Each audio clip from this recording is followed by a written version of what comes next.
글로벌 증시 양방 G2 이슈에 달렸다라고 제목을 달아봤습니다. 미국과 중국에서 이번 주 큰 아주 중요한 회의가 예정돼 있죠. 자, BS투자증권 투자전략부 홍순표 부장과 함께 말씀 나눠보겠습니다. 부장님 안녕하세요. 네, 안녕하세요. 예. 먼저 미국의 FOMC 회의가 되겠는데요. 전망은 어떻게 하고 계시는지요? 예, 앞서 말씀해 주신 예. 것처럼 이번 주 G2와 관련된 정책적인 이벤트가 글로벌 증시에 중요한 영향을 미칠 것으로 예상이 되는데요. 예. 특히 미국발 글로벌 유동성 축소 가능성이 최근에 글로벌 증시에 큰 변동성 요인으로 작용을 했기 때문에 오는 30일과 31일로 예정된 7월 FOMC 회의에 대한 관심은 그 어느 때보다 높아지고 있다라고 볼 수 있습니다.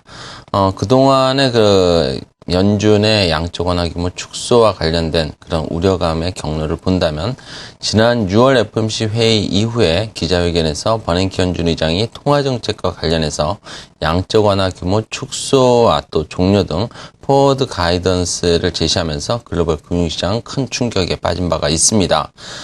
글로벌 금융시장의 충격은 지난 17일과 18일 미국 상하원에서 버냉키 연준 의장의 향후 통화정책의 유연성 강조를 통해서 일정 부분 해소될 수 있었습니다. 물론 양적 완화 규모 축소에 대한 우려감이 현재 크게 완화되어 있기는 하지만 여전히 양적 완화 규모 축소를 포함한 출구 전략의 단행 시점과 관련된 불확실성, 즉 조기 출구 전략 단행 가능성은 글로벌 금융시장이 경계하는 대목이라고 볼 수 있습니다. 이번 7월 FOMC 회의 역시 지난 6월 회의에서 제시한 포워드 가이던스에서 크게 벗어나거나 그 시점이 앞당겨진다면 글로벌 금융시장은 일시적인 변동성 확대 가능성을 배제할 수는 없을 것 같습니다. 현재 연준의 양적 완화 규모 축소와 또 종료 시점을 가늠하기 위해서는 연준이 통화정책 변화에 대한 기준으로 삼고 있는 물가와 실업률에 주목할 수밖에 없는 상황인데요.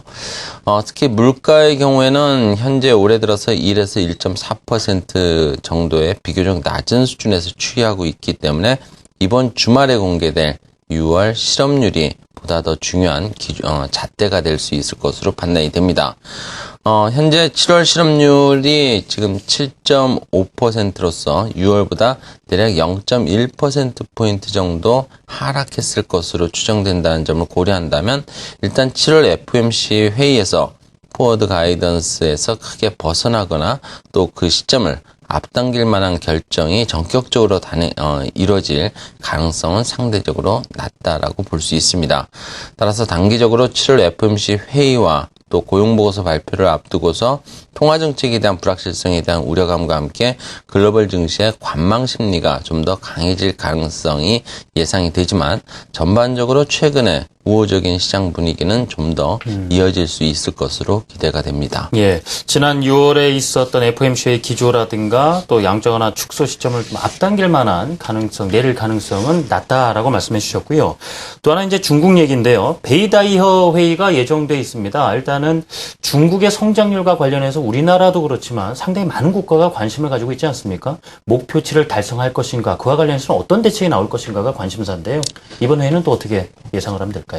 예, 이번 주 같은 경우는 중국의 정책, 주요 정책 등 국가 중대사와 관련된 결정되는 베이다이어 회의가 시작될 것으로 전망이 되고 있는데요. 이번 베이다이어 회의에서는 소득 분배라든지 금융개혁 그리고 유동성 문제 등이 중점적으로 논의될 것으로 예상이 되고 있습니다. 특히 현재 시장에서의 관심은 베이다이어 회의를 통해서 중국 경제 성장의 목표치 달성을 위한 어떤 좀 구체적인 대책이 마련될 수 있을지에 모아지고 있다라고 볼 수 있습니다. 지난 2, 4분기 중국 GDP 성장률에서도 확인할 수 있었듯이 여전히 중국 경제는 향후 지속적인 성장 가능성을 확보하기 위해서는 내부적으로는 구조조정을 계속해서 진행해야 되는 입장이고 또 대외적으로는 수출 개선을 도모할 필요가 있는 상황이라고 볼 수 있습니다.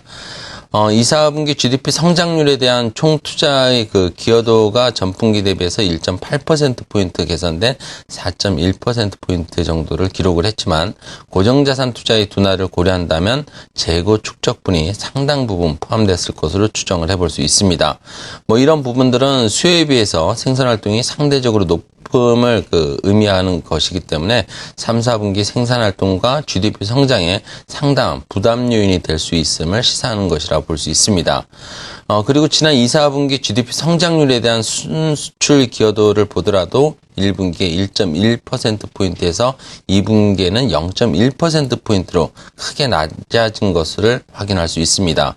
중국 수출 부진에서 나타나듯이 미국과 유럽의 경기 개선이 중국을 비롯한 신흥국들의 생산과 투자 회복으로 이어지는 것이 예상보다 더디게 나타나고 있다는 점은 앞서 언급한 2분기 축적된 재고 부담 가능성과 함께 향후 중국 경기를 불안정하게 보는 그런 시각의 주된 요인으로 작용할 수 있다는 점을 염두에 둘 필요가 있어 보입니다. 그렇지만 크게 두 가지 이유에서 중국 정부가 내세운 연간 성장률 7.5% 목표 달성에는 크게 무리가 없을 것으로 판단이 됩니다. 우선 베이다이어 회의를 지켜볼 필요도 있겠지만은 최근 리커창 총리의 경기 부양책 발표를 비롯해서 중국 정부의 연간 경제 성장률 목표치 수성을 위한 달성 의지가 강하다는 점을 들 수 있겠고요. 2분기 중국 GDP 성장률이 7.6%로서 연간 목표치인 7.5%를 위협하고 있다는 점을 고려한다면 베이다이어 회의 등 하반기에도 중국 정부는 강하지는 않더라도 미세적인 그런 조정 정도의 정책을 강구할 가능성은 여전히 상존하고 있다라고 볼 수 있습니다.